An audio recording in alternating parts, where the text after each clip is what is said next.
George Cook here. Today's subject, silver flies. It's August 11th, here we go. Silvers throughout Alaska. Southeast, south central, western Alaska, all those Bristol Bay watersheds. Silver flies tend to have some common denominators. For me personally, I tend to look at them as, if it's pink, it's a starter.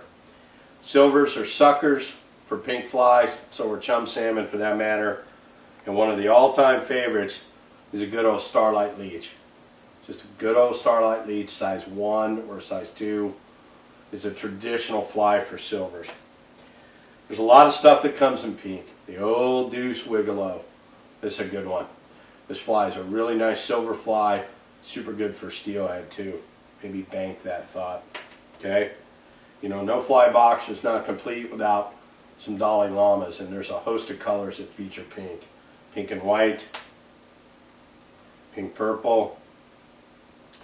But I'll generally fish pink until they quit eating it. And there's very few fresh silvers that are going to say no to pink, but eventually you kind of exhaust the pink biters, let's call them, okay? Fly number 2 that's going to get on is something purple. Purple is number 2.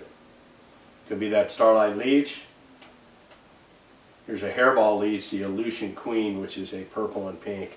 That's a killer, traditionally strong fly for Alaska silvers, okay? I'll fish purple, and eventually, within that spot, with that group of fish, we'll exhaust the biters on purple. Black comes out of the bullpen. Black goes number 3. Black will always pull some biters out of an otherwise group of hit fish.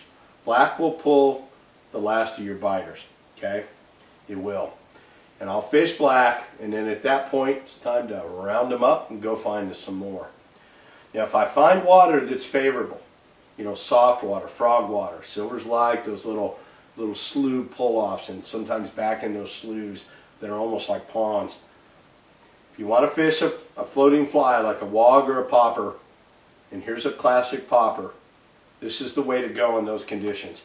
And you want to start with that fly. So if there's a couple of you, you both put it on, spread out, kind of hit different parts of that little back slough or that frog water, and work the popper. The key to fishing this thing is when you're stripping it, keep it moving. If you stop it, they'll pull right off. Keep it moving, and don't strike until you've seen the fly disappear.